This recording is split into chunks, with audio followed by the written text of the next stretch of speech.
Hello and welcome back to the port. This is a review of the Tier 4 Russian destroyer, the Podvoisky. Now, this is a game of domination on straight, and from the shipping forecast and the team, nothing too exciting. I guess the cruisers do have sonar, and the destroyer-wise, the Farragut's quite heavy HG pumper, so that could hurt quite a bit. Now, I'm in a division with Manbobs in the Kamikaze and Iron Dan in the Kirov, and they're in a separate party, so you won't be hearing them for the majority of this review.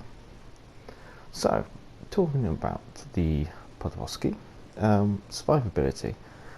She has very high HP for her tier in comparison to the other tier 4 destroyers, which is quite a nice thing. So you got a bit more staying power out of it.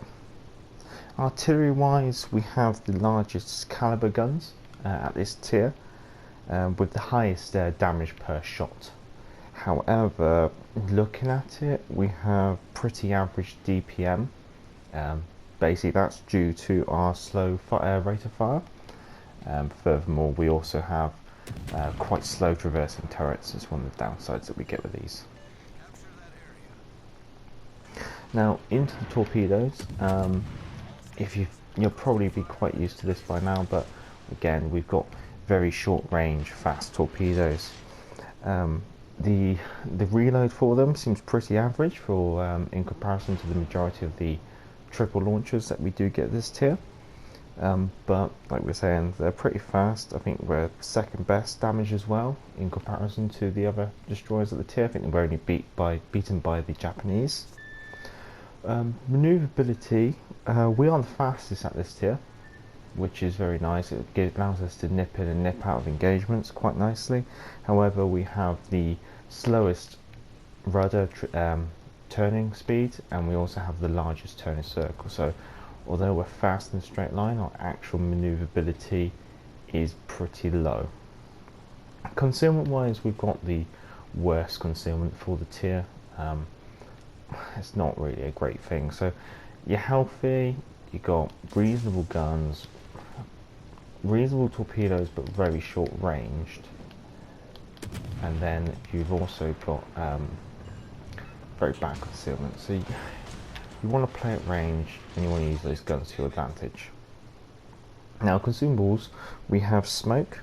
This is very similar to the Japanese in its overall effect. So it has a 20.8 second duration. That's how long you will lay in a smoke screen for. It has an 80-second dispersion time. That's basically how long it's going to linger, and then it has a 240-second reload time. Engine boost is the other consumable. This gives you a plus 8% to your overall speed. Now, when taking that into consideration of what we got, that takes us up to about 45 knots. So that's quite a nice thing there. So we can really motor along in this. Now I'm just seeing what's happening over here. Yeah, so that engine boost lasts for 120 seconds. Another nice thing is that the turrets do seem to 360, which is quite a nice ability. And then the AP against a broadside cruiser can be very effective. At the moment, I'm just laying a bit of a smoke screen here just to try and buy myself some time and some maneuverability. However, I really do want to try and stick a volley into someone here. Oh, that Doggy True has done very well. So, we haven't been doing too much.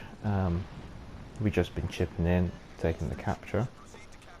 The only ships that are left, we've got 2 battleships and 1 cruiser. Now, this is a bit of a downfall for the Podvoisky. So you're very good against enemy destroyers, you're very good against enemy cruisers, you're pretty poor against enemy battleships. The reason being is because of a battleship's amount of HP, you can't really hurt them too much with your guns, and so you really need to, as a destroyer, normally you go stealth torpedo, you go get just on the edge of torpedo range and go pop a load of torpedoes into the side of them.